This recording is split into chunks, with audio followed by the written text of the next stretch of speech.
ان میں سے ایک افطاری اور نماز مغرب میں جلدی کرتے ہیں جبکہ دوسرے ان میں سے تاخیر کرتے ہیں۔ انہوں نے پوچھا جلدی کون سے صحابی کرتے ہیں؟ ہم نے کہا حضرت عبداللہ ابن مسعود رضی اللہ تعالی عنہ کا نام لیا تو فرمانے لگی رسول اعظم صلی اللہ علیہ وسلم کا معمول یہی تھا، یعنی افطار میں آقا کریم صلی اللہ علیہ وسلم جلدی کیا کرتے تھے۔ ہمارے یہاں تھوڑا سا مسئلہ ہے کہ اذان کی آواز کانوں میں پہنچنے کے باوجود بھی لوگ دعا میں مصروف ہوتے ہیں اور سمجھتے ہیں کہ نہیں ہم مانگ لیں پہلے، تو افطار میں تاخیر کرنا یہ رسول اعظم صلی اللہ علیہ وسلم کو بالکل پسند نہیں تھا۔ افطار کا وقت ہو جائے، غروب آفتاب ہو جائے تو افطار کے اندر جلدی کرو، یہ رسول اعظم صلی اللہ علیہ وسلم کا معمول تھا۔ بلکہ آقا کریم صلی اللہ علیہ وسلم ارشاد فرماتے ہیں کہ وہ بندہ مجھے محبوب ہے جو افطار میں جلدی کرتا ہے، یہ ترمذی شریف کی حدیث ہے۔ حضرت سہل ابن سعد رضی اللہ تعالی عنہ کا بیان ہے کہ رسول اعظم صلی اللہ علیہ وسلم نے ارشاد فرمایا لوگ جب تک افطاری میں جلدی سے کام لیں گے خیر پر ہی قائم رہیں گے، یہ مسلم شریف کی حدیث ہے۔ یعنی خیر پر وہ لوگ قائم رہیں گے جو افطار میں جلدی کرتے ہیں۔ جلدی سے مراد پھر آپ سمجھ لیجئے غروب آفتاب سے پہلے نہیں، وقت ہونے کے بعد، غروب آفتاب کے بعد جو ہے وہ افطار کرنے سے متعلق ہے۔ میرے پیارے آقا صلی اللہ تعالی علیہ وسلم کے پیارے دیوانوں حضرت ابو الدرداء رضی اللہ تعالی عنہ سے ہے کہ رسول اعظم صلی اللہ علیہ وسلم نے فرمایا میری امت اس وقت تک میرے طریقے پر رہے گی جب تک وہ افطار کے لیے ستاروں کے طلوع ہونے کا انتظار نہیں کرے گی۔ انہی سے مروی ہے کہ میں نے رسول اعظم صلی اللہ علیہ وسلم کو کبھی نہیں دیکھا کہ آپ نے نماز مغرب سے پہلے افطاری نہ فرمائی ہو، اگرچہ وہ پانی کا گھونٹ ہی کیوں نہ ہو۔ یعنی غروب آفتاب کے بعد حضور افطار فرماتے اور افطار کے بعد میرے آقا صلی اللہ علیہ وسلم مغرب کی نماز ادا فرماتے۔ حضور صلی اللہ علیہ وسلم کو اگر کوئی صحابی افطار کی دعوت دیتے تو حضور صلی اللہ علیہ وسلم ان کی دعوت افطار قبول فرماتے۔ حضرت انس رضی اللہ تعالی عنہ سے ہے کہ رسول اعظم صلی اللہ علیہ وسلم اپنے صحابی حضرت سعد ابن عبادہ رضی اللہ تعالی عنہ کے یہاں تشریف لے گئے۔ انہوں نے افطاری کے لیے روٹی اور زیتون پیش کیا۔ حضور صلی اللہ علیہ وسلم نے تناول فرما کر فرمایا تمہارے پاس روزے داروں نے افطار کیا، نیک لوگوں نے تمہارا کھانا کھایا اور تم پر ملائکہ نے رحمت کی دعا کی۔ سبحان اللہ۔ میرے پیارے آقا صلی اللہ تعالی علیہ وسلم کے پیارے دیوانوں، حضور صلی اللہ علیہ وسلم نے حضرت سعد ابن معاذ رضی اللہ تعالی عنہ کے ہاں افطاری کی اور فرمایا روزہ داروں نے تمہارے ہاں افطاری کی، نیک لوگوں نے کھانا کھایا، ملائکہ نے تمہارے لیے دعا کی۔ یہاں سے دونوں حدیث سے جو بات سمجھ میں آ رہی ہے اسے آپ سمجھیں، اس حدیث کی باریکی کو سمجھے۔ اللہ اکبر۔ آقا کریم صلی اللہ علیہ وسلم نے فرمایا نیک لوگوں نے کھانا کھایا۔ یہاں یہ بات ذہن کے اندر رہے کہ ہمارے یہاں میں یہ نہیں کہتا کہ آپ دوسروں کو افطار نہ کرائیں، غریبوں کو، بھوکوں کو اور روزے داروں کو، سب کو کرائیں، لیکن اگر آپ کی افطاری سے، آپ کے کھانے سے، آپ کو اللہ کی عطا کردہ جو نعمتیں ہیں اس سے اگر کسی نیک نے کھانا کھا لیا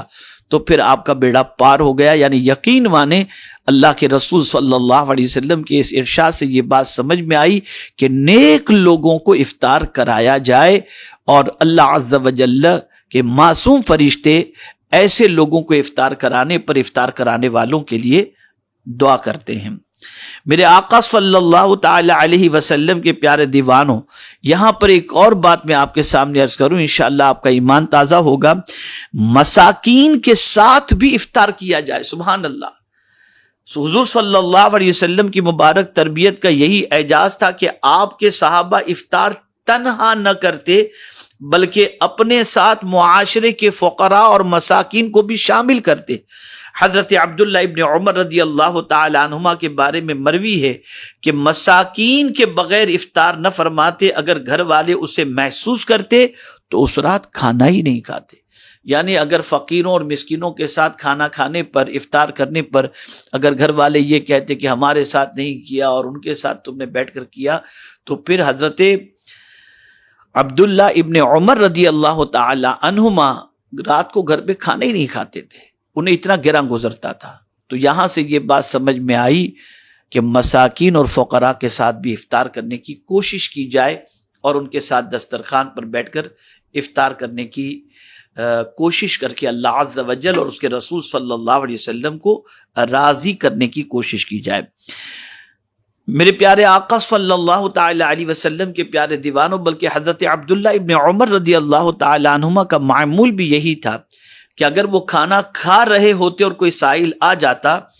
تو کھانے کا اپنا حصہ اٹھا کر فی الفور سائل کو دے دیتے، جب واپس آتے تو بقیہ کھانا گھر والے کھا چکے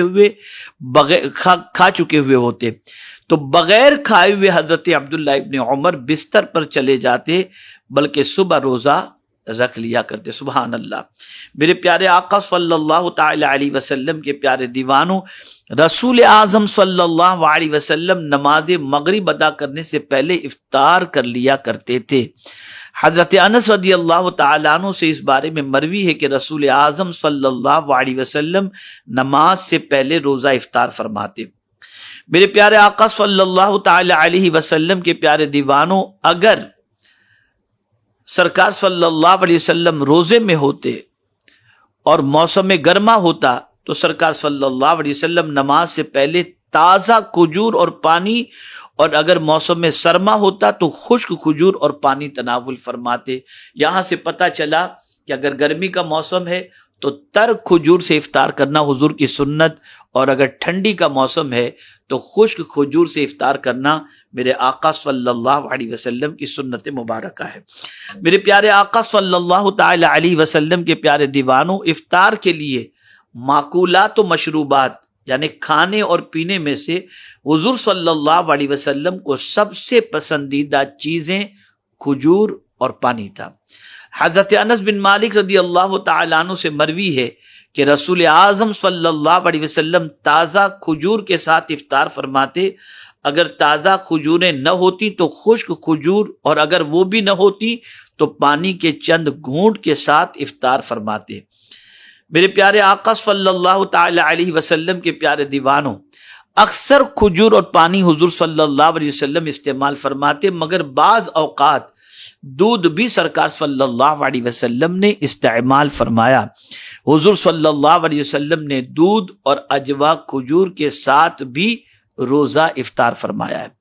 امت کو بھی انہی چیزوں کے ساتھ افطاری کی تعلیم عطا فرمائی۔ حضرت سلمان بن عامر رضی اللہ تعالیٰ عنہ کا بیان ہے کہ تاجدار کائنات صلی اللہ علیہ وسلم نے فرمایا، جب تم افطار کرو تو کھجور کے ساتھ کرو، اگر نہ ملے تو پانی کے چند گھونٹ کے ساتھ کر لو۔ میرے پیارے آقا صلی اللہ تعالی علیہ وسلم کے پیارے دیوانوں، آقائے کریم صلی اللہ علیہ وسلم کے خطبہ مبارکہ میں 3 اشیاء کا تذکرہ ملتا ہے۔ جب صحابہ نے آپ سے عرض کیا ہم میں سے ہر کسی میں یہ طاقت کہاں کہ وہ روزے دار کو سیر کر کے کھانا کھلائے، تو حضور صلی اللہ علیہ وسلم نے فرمایا اللہ تعالیٰ یہ ثواب اس شخص کو بھی عطا فرمائے گا جس نے کسی روزے دار کو افطار کروایا، خواہ وہ کھجور کے ساتھ ہو یا پانی یا دودھ کے گھونٹ کے ساتھ ہو۔ ایک اور بات عرض کروں، تھوڑا غور سے سنیے گا۔ آقائے کریم صلی اللہ تعالی علیہ وسلم خاص طور پر کس چیز سے افطار نہیں کرتے تھے، اسے سماعت فرما لے۔ حضرت انس رضی اللہ تعالیٰ عنہ سے مروی ہے کہ حضور صلی اللہ علیہ وسلم اس شے سے روزہ افطار کرنا پسند نہ فرماتے جسے آگ نے مس کیا ہو۔ میرے پیارے آقا صلی اللہ تعالی علیہ وسلم کے پیارے دیوانوں، رسول اعظم صلی اللہ تعالی علیہ وسلم آگ سے مس کی ہوئی چیز سے افطار نہ فرماتے۔ مطلب یہ نہیں کہ آپ پانی، کھجور اور دودھ سے افطار کرنے کے بعد آپ جو بھجیے، پکوڑے، یہ ساری چیزیں کھاتے وہ نہیں کھا سکتے، لیکن ان آگ سے پکی ہوئی چیزوں سے ہی افطار نہیں کرنا چاہیے۔ یہ بات ذہن میں رہے کہ آپ کھجور سے افطار، آپ جو ہے وہ بھجیے سے افطار کر رہے ہیں، مذائقہ کچھ نہیں ہے، روزہ آپ کا ہو جائے گا، لیکن سرکار کو یہ چیز پسند نہیں تھی کہ آگ سے مس کی ہوئی کسی چیز سے افطار کرتے۔ افطار کھجور سے کرتے، پانی سے کرتے یا دودھ سے کرتے، اور اس کے بعد آپ اگر ان چیزوں کو کھائیں تو کوئی مذائقے کی بات نہیں ہے۔ میرے پیارے آقا صلی اللہ تعالی علیہ وسلم کے پیارے دیوانوں، رسول اعظم صلی اللہ تعالی علیہ وسلم افطار میں کھجور، پانی اور دودھ پسند فرماتے۔ رہا یہ معاملہ کہ ان میں سے ابتدا کس سے فرماتے، تو آپ سماعت فرما چکے کہ کھجور اگر موجود ہوتی تو کھجور سے شروع فرماتے، اس کی عدم موجودگی میں پانی سے، اور اس کی عدم موجودگی میں اگر دودھ موجود ہے تو رسول اعظم صلی اللہ علیہ وسلم دودھ سے افطار فرمایا کرتے۔ اب ہمارے ہاں جو پانی پینے کا سسٹم یا مشروبات پینے کا افطار کے اندر سسٹم ہے، وہ کہ ایک ہی گھونٹ کے اندر پورا گلاس پی گئے، چاہے وہ پانی ہو چاہے شربت ہو۔ اب اس میں بھی آقا کریم صلی اللہ علیہ وسلم کا معمول کیا تھا، سماعت فرمائیں۔ یا الجامع الصغیر کے اندر یہ حدیث مبارکہ موجود ہے۔ ام المؤمنین نے حضور صلی اللہ علیہ وسلم کے مشروب لینے کی کیفیت بھی بیان فرمائی ہے، یعنی حضور صلی اللہ علیہ وسلم جو کچھ پینے کی چیز ہوتی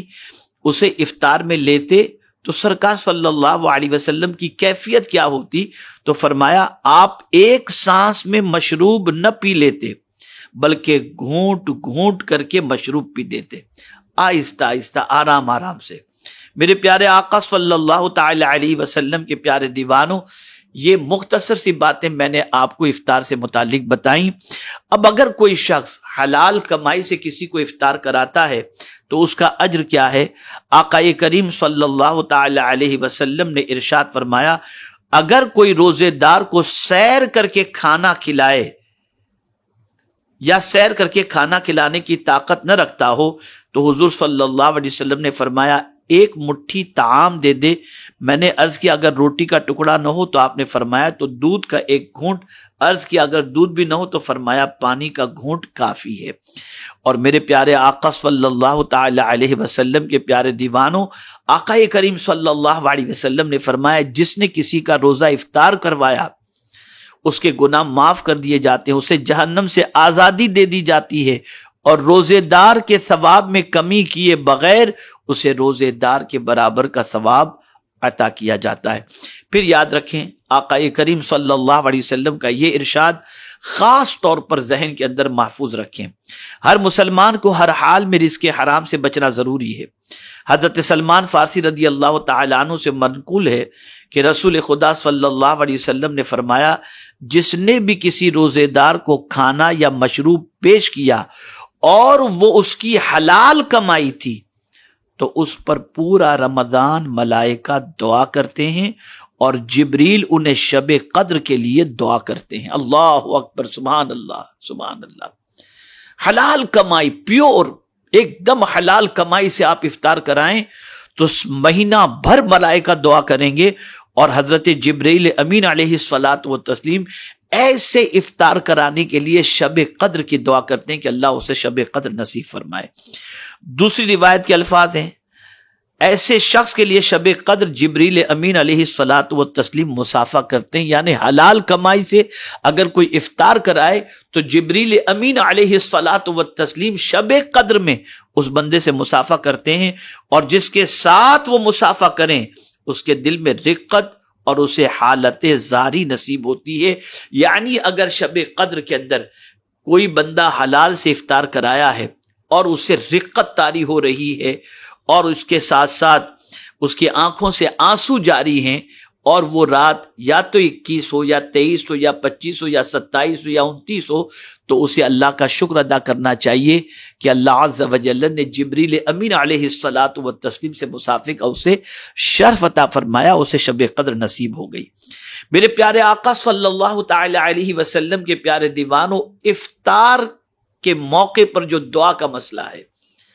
تو اس کے سلسلے میں خاص طور پر آپ ذہن کے اندر رکھیں کہ ہم جو افطار سے پہلے بیٹھ جاتے ہیں دسترخوان کے سامنے دعا کرنے کے لیے، وہ وقت دعا کرنے میں مذائقہ نہیں ہے، آپ دعا کریں، بلکہ حضور صلی اللہ علیہ وسلم ماہ رمضان میں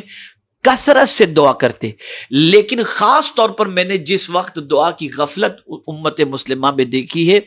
وہی اصل وقت ہے دعا کے لیے، اور وہ ہے افطار کے فوراً بعد کی دعا۔